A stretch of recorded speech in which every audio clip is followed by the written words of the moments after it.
Hello, this is Memphis Communiversity, and today is an exciting day because we are not talking about AP Calculus, which I accidentally wrote. We are talking about an intro to proof-based math. And so hopefully this video course will be enlightening to you. It's going to be on a fairly basic level, but it might not cover things that you've seen before. So proof-based math is to prove sort of mathematical concepts for yourself as opposed to sort of following an algorithm like integration or something that somebody else teaches you. So in this video series, we will be covering a variety of different proof-based techniques like proof by contradiction, contrapositive, proof by induction, and other ones. We'll also talk about things that are sort of related to proofs, like an in-depth discussion on functions and counting. But before we do any of that, these first few videos of this video series is going to be about sets. Because you can't really do anything with proof-based math if you don't have a good foundation or at least an elementary understanding of sets. So let's get started. So what is a set? Well, a set is just a collection of objects. Well, when you have these objects, they really can be a collection of anything. So it could be a set of people, it could be a set of countries, it could be a set of food. But because this is math, usually our sets are going to be of numbers. And so we have a set, we have a collection of objects, usually going to be a collection of numbers. And then we call those things in the collection, in this set, elements of the set. So elements are the things, hopefully you can read my handwriting. Elements are things in the set. So that's all good. So when we write our set, we like to list it in curly braces. So for example, an example set right here could be something like 2, 3, 8, 10. So this is my set. So these four elements would be elements of the set, these four numbers. We also have a little bit of notation, so let's call this A. Usually we use capital letters for sets, and we use lowercase letters for the elements. So we have this notation.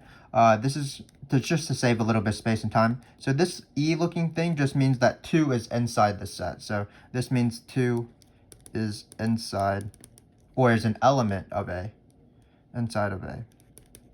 A better way to say it is an element of A. And we have something with that's not an element. So let's say, notice that 1 is not in the set. So 1, we write it like this. We just sort of mark out that E looking thing. This means that 1 is not an element of A.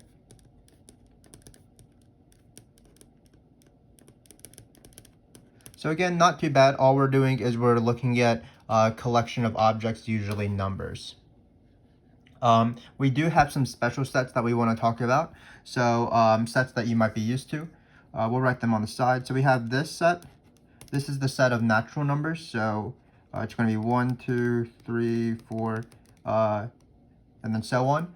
So let's just keep in mind that sets don't have to be finite. Like there doesn't have to be a finite number of elements in the set. There can be an infinite number of elements in the set. So these ellipses refer to that we're just going to keep going on forever. So it's going to be 1, all the way through a million, all the way through a billion, and you just keep going. So these are the natural numbers.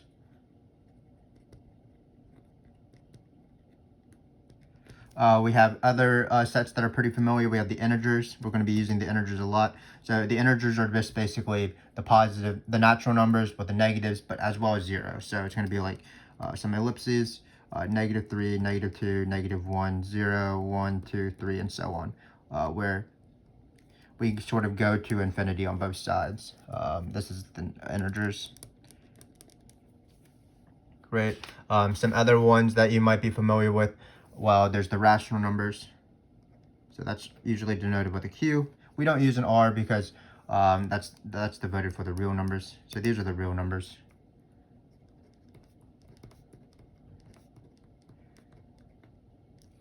Set of the rationals. And the set of the rationals are fractions. So let's write it out actually. So this is going to be our first instance of set builder notation. So what the set is, it's all the x's where x is equal to m. So this is an example of set builder notation. So I'll try to explain it after I write this out. Where m and n are integers, and n is not on, not 0. So this is what is called set builder notation. The rational numbers is this set right here. This is an equal sign, by the way. So this is called set builder notation. What it is it's going to be an expression. So you have an expression, and then you have a rule. So sometimes I use the word such that for this colon. So it's all the x's that are possible, such that, and then there's going to be a rule that sort of restricts that number of x's, or the possible x's as candidates. So again, you have an expression, but you're going to rule them out a little bit by things that satisfy that rule. It'll make more sense as we do these examples on the bottom of the page. But for now, we're still talking a little bit. So we have these four main sets that we're going to be dealing with a lot of times. We're going to have the natural numbers, the integers, the rationals, and the real numbers. There is one set that gives people a lot of confusion because it's so weird, but we have the empty set. And the empty set is going to be the set that actually contains nothing, as its name implies. It's a little bit weird though, because it's sort of like the corner cases of a lot of questions where you're just like, well, this might be true except with the empty set, as you'll see. But the empty set is the set that has nothing in it.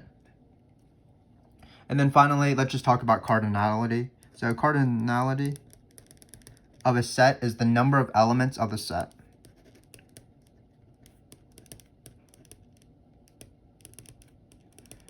It's denoted with sort of absolute value, but around a set. So it's not really the absolute value, it's the cardinality of A. I'm going to have a lot of troubles pronouncing the word cardinality for some reason, but that's how it is. So in this case, if you look, you would have the cardinality of A would be 4, because there's 4 elements here. 1, 2, 3, 4. Again, you can have finite sets, so this would be an example of a finite set. And here, the cardinality of each of these sets would be infinite because there's an infinite number of natural numbers and integers and rational numbers and real numbers. So hopefully that gives you a little a base of what we're doing here. Let me just quickly go over things. So this is a set. It's just basically a collection of things. Usually it'll be numbers or something related with numbers. This little e means that this element is a part of the collection of A. When you cross it out, that means that 1 is not inside the set. So 1 is not an element of A. We're going to deal with these big infinite sets quite often. So these are the natural numbers, starting with 1 and just counting. We have the integers, all the positive natural numbers, all the negative natural numbers, and 0. We have the rational numbers, which are the fractions formed from the integers, like 1/2, 7/6, also 8, because 8 is 8 over 1. So all the integers are included in the rational numbers. We have the total set real numbers, so we're including also things that are irrational, like pi and e, that you might be familiar with from calculus or trigonometry. We have this weird set, the empty set. So the empty set is the set that has nothing in it. Then we sort of introduce set builder notation, but it'll make more sense as we do more examples. So how set builder notation works is that you have some sort of expression that sort of defines some of the x's or some of the possible candidates or possible elements of your set. And then there's going to be a rule where those elements have to satisfy this rule in order to be in your set. Finally, we talked about cardinality. Cardinality is the number of elements in your set. So for example, if you have 4 things, the cardinality of this element can be equal to 4, or of that set is equal to 4. Cardinality could be infinite, and then the only set that has 0 cardinality is the empty set because it has 0 things. So hopefully that's a good base on sets a little bit, but it's going to make a lot more sense, especially the set builder notation, some of the cardinality stuff, when we actually start doing examples. So let's start doing examples. So basically what we're going to try to do in this case is we're going to try to write each of the following elements using, so this is going to be z actually, so I messed this up. This is already z. So I've already messed up, but part of proofs, hopefully you will see, is that there's going to be a lot of quote-unquote mess-ups, but mess-ups aren't certainly not a bad thing. They're actually a good thing because they help us learn and improve. So as we do these proofs, as we work with more complicated, more theoretical concepts that you're more used to, you want to try little small examples, and the small examples of either being right or wrong will help you sort of guide you better and allow you to improve in this sort of context. So I definitely welcome mistakes. They are my friend. So let's get on to it. So we have these sets right here, and we're going to take one at a time, and we are going to list out these sets. So again, in this case, I actually meant the integers and not the real. So let's read out this set builder notation. So what it says is you take everything, some random x's where you're going to have 6 times x plus 1, but x can't be everything. X has to satisfy this rule, and the rule is that x has to be an integer. X is inside the integers. So for example, let's just start taking some x's and then multiplying by 6 and adding 1. So for let's just take 0. 0 is an integer. Well, 0 plus times 6 is 0 plus 1, which means 1 will be in our set. 1 satisfies this rule because when x is equal to 0, which is an integer, 0 times 6 plus 1 is 1. Now let's take another integer. Let's take 1. Well, 1 times 6 is 6, plus 1 is 7, so it looks like 7 is in our set as well. Keep going. Let's take another integer, 2. 2 times 6 is 12. 12 plus 1 is 13. So it looks like that's in our set. We're going to have ellipses. So basically, if you haven't realized, we're just bumping up everything by 6 because we're adding 6 every single time. That's how multiplication works.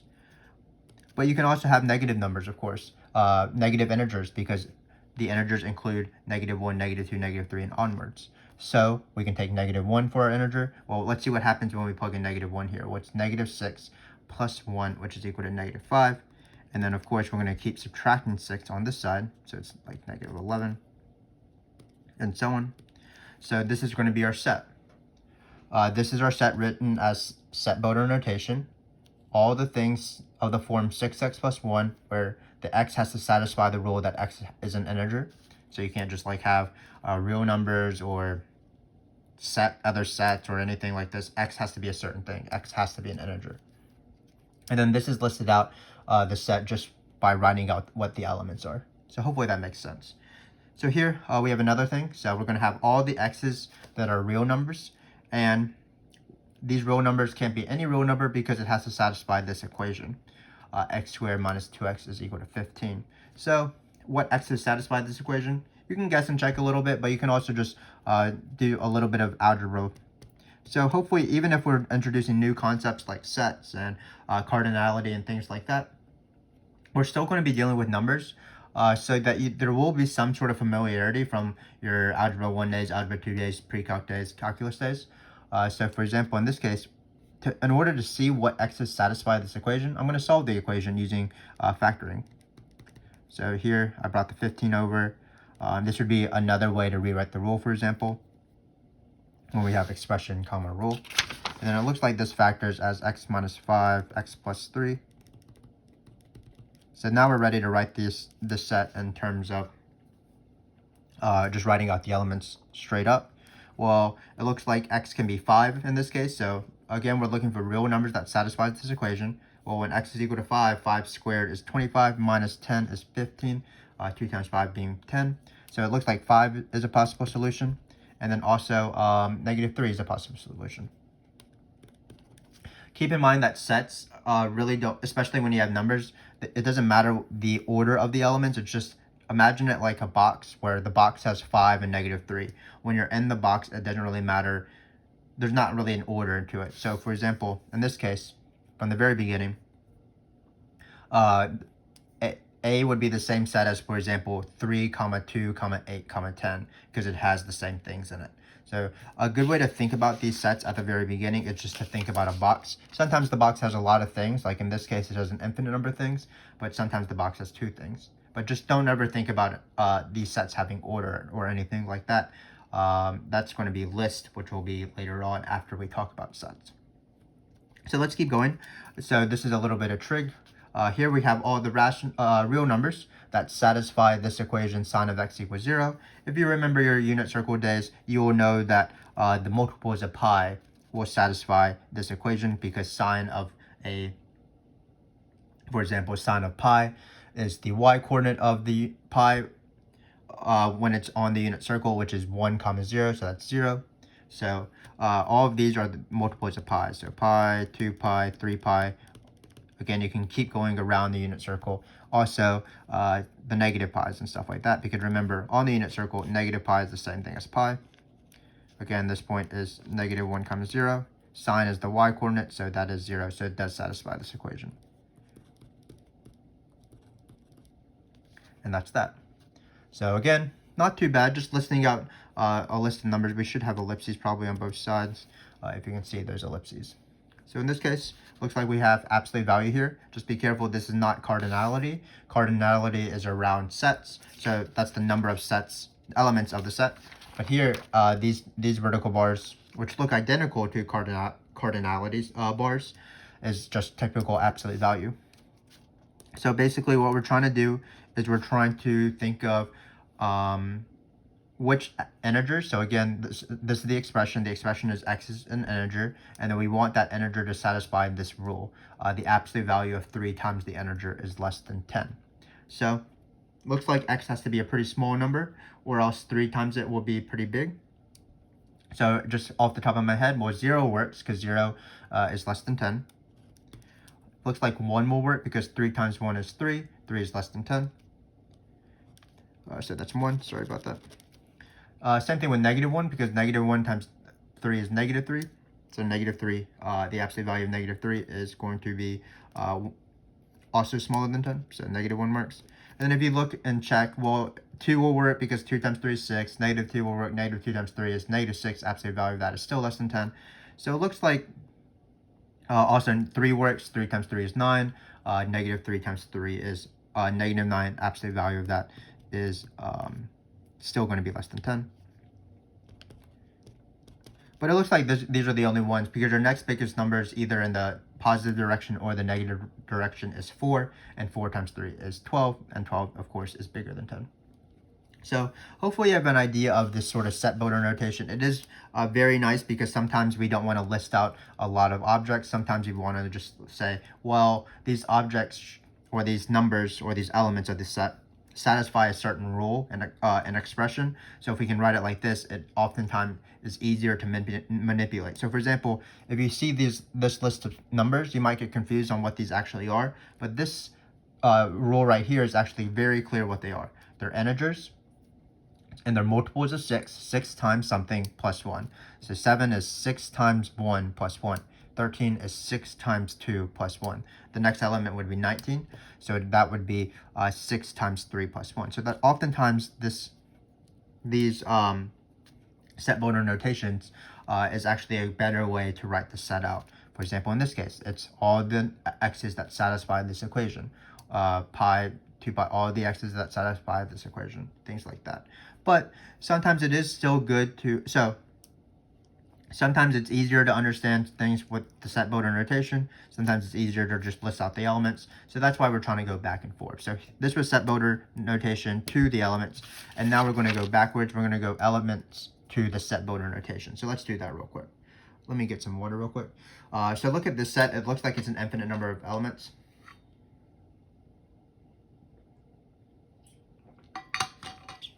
Sorry about that water break. But so this is an infinite number of elements. It looks pretty similar to this one. So notice in this one, remember that they're 6 apart. In this one, they look like they're 4 apart. So 4, 4, 4, 4, 4. So if we want, we're going to write out a rule, 4x. But it's not going to be the 4x are the multiples of 4s. So that set would be 0, 4, 8, 12, 16, negative 4, negative 8 on the negative side.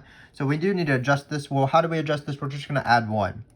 All of these, again, are the multiples of 4. So like 5 is 4 times 1 plus 1.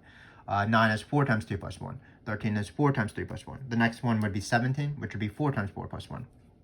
So it looks like all these elements are 4 times x plus 1. Well, we do need to set a restriction. We don't want x to be real numbers. We don't want x to be rational numbers. We want x to be integers.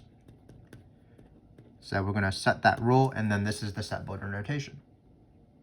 Let's do another one. So it looks like we have, this does not have anything to do with multiples because their separation is a little bit different. It's 3, 5, 7, 9. So if you look at it, sometimes you just have to identify what these elements are. Notice that we have 1, 4, 9, 16, 25 ellipses. These are powers, these are squares. This is 1 squared, 2 squared, 3 squared, 4 squared, 5 squared. So that seems to be our rule. It's going to be x squared. But we have to be careful. We don't want, again, we need to restrict x in terms of a set, because we don't want x to be anything. Or we don't want x to be, for example, pi, because pi squared would not be in the set. We don't want x to be a potential rational number that is not an integer, like 1/2, because 1/2 times 1/2 or 1/2 squared is 1/4. That's not in the set as well. So it looks like we actually want to choose either the integers or the natural numbers. Just be careful that the integers does include 0. So we would actually don't want the integers because 0 squared is not in the set. We actually just want the natural numbers. So again, you just got to be careful a little bit with your rule writing, but the purpose of set builder notation is sort of to explain what this set is. This set is the squares of the natural numbers. This set is the multiples of 4 plus 1.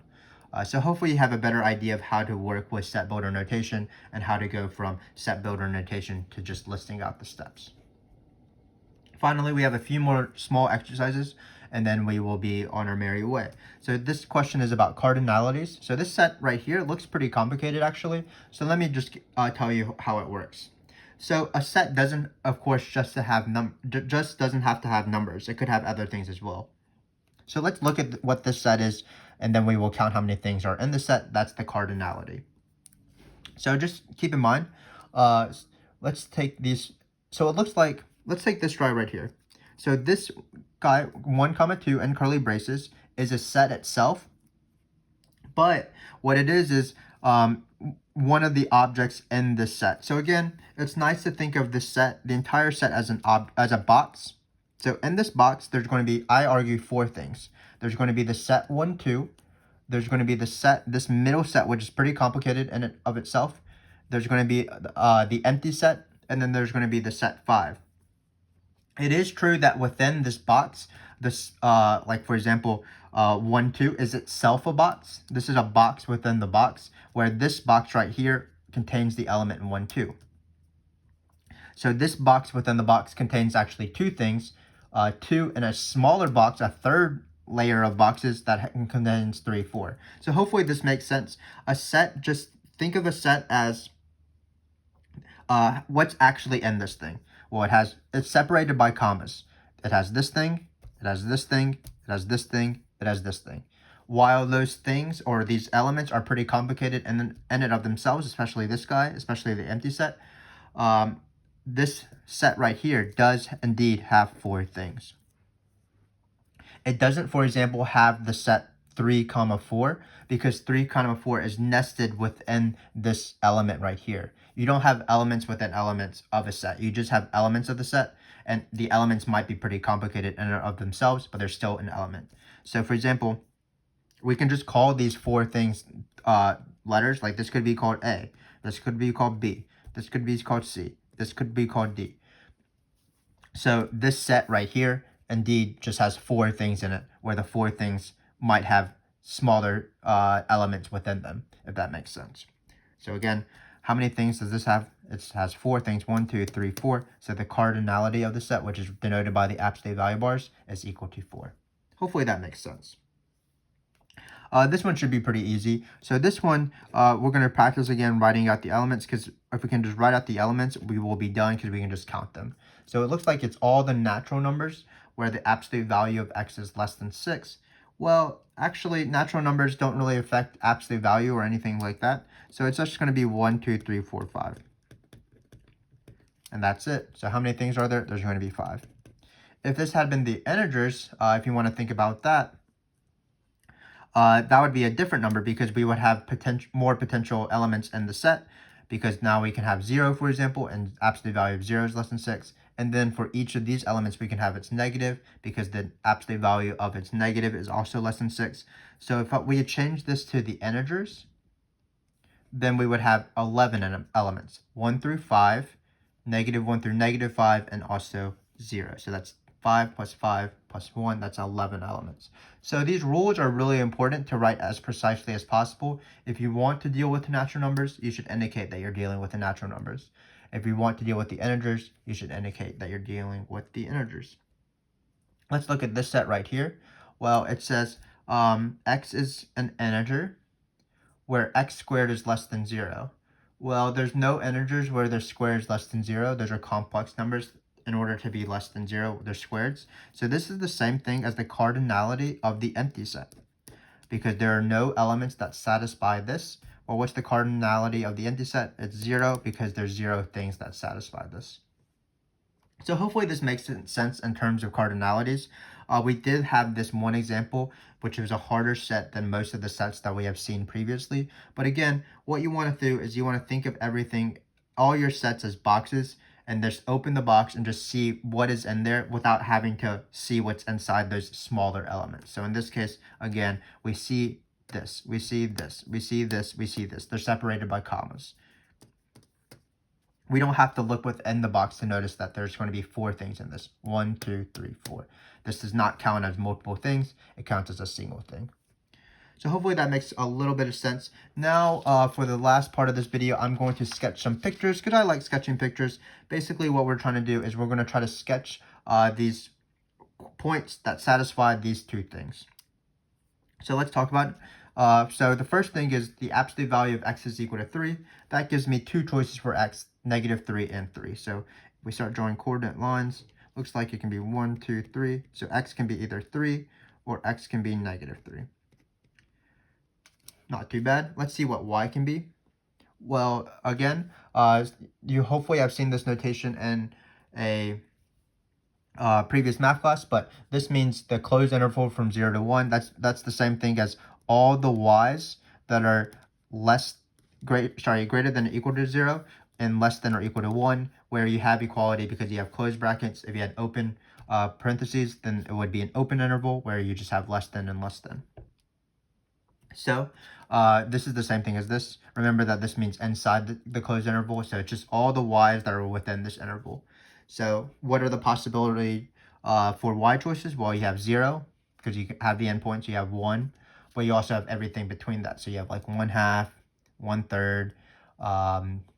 I believe pi over 3 would be in that interval, because pi is like 3.14. So divided by 3 would be in within 0 and 1. So you have actually real numbers. And so this y set is actually going to look like this. So 0 to 1, 0 to 1. So this is going to be my picture, which is a little bit weird, but it makes sense. It's all the x coordinates where it's either -3 or 3, and then all the y coordinates in this range from 0 to 1 at the value x is equal to 3 or -3. So we have these 2 line segments as our picture. A pretty strange picture, but that's what it is. We have 2 more questions. Let's do these last 2 questions. So in this case, we have all the real numbers, but there's a restriction on y and not a restriction on x. So the y has to be greater than 2. So this is 1, 2. We'll write this out. So we can choose any y above 2. So we should not choose anything below this line. But there's no restrictions on x other than that it's a real number. So actually it's going to be all this stuff. Everything above this line, not including this line. Because again, we can choose anything for x, anything for y. That's where y is greater than 2. So it has to be above this line, but no restriction for x, so it can be anywhere along the x-axis as long as you're above 2 for the y coordinate. So that's not too bad as well. Let's do this last one. So if you can't read it, it's x, y, all the points x, y, just like before, where x, y are both real numbers. And we have this equation, y minus x cubed, y plus x cubed equals 0. So if you have 2 equations, 2 things times each other equals 0, that means one of them has to be equal to 0. So we have y minus x cubed is equal to 0, y is equal to x cubed, and then similarly we would have y is equal to minus x cubed. So basically, these 2 things, this final thing will be something that satisfies either one of these equations. So it's actually just going to be the graph of these 2 equations combined.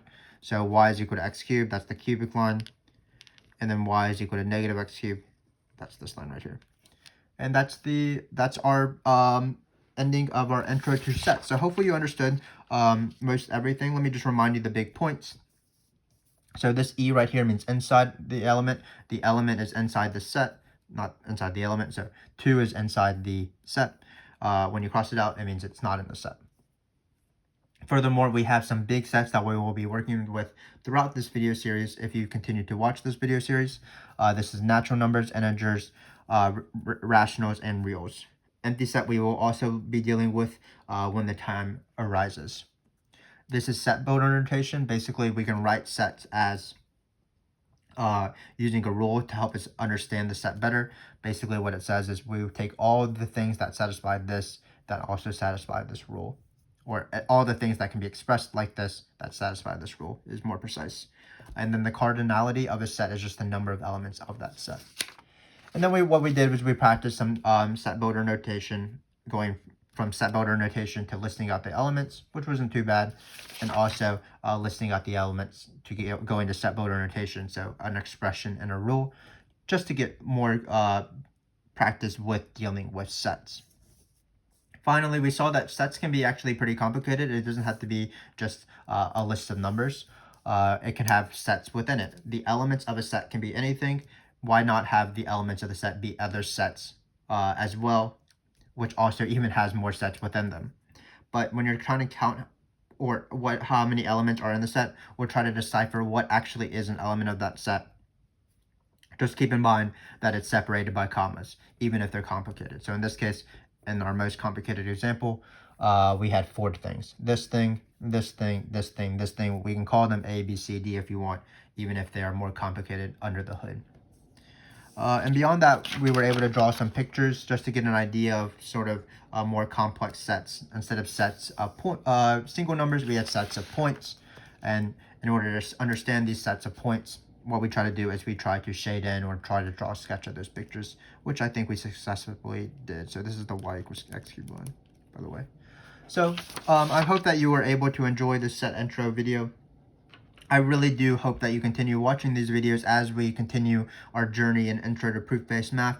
The next few videos will be on sets, things like subsets, Cartesian products, power sets, unions, intersections, things that will provide you with a pretty good understanding of very basic set theory so that we can move on and actually start proofs later on in this video series. But we do appreciate you coming. We believe that this sort of math is more beautiful. It's really what math is all about, trying to start with something small like sets and then trying to decipher sort of truth or discover truth about those sets in the form of proofs, which we'll eventually get to. So we are excited that you are along with us on this journey. We'll continue later on with sets. Until then, thanks very much for watching and goodbye.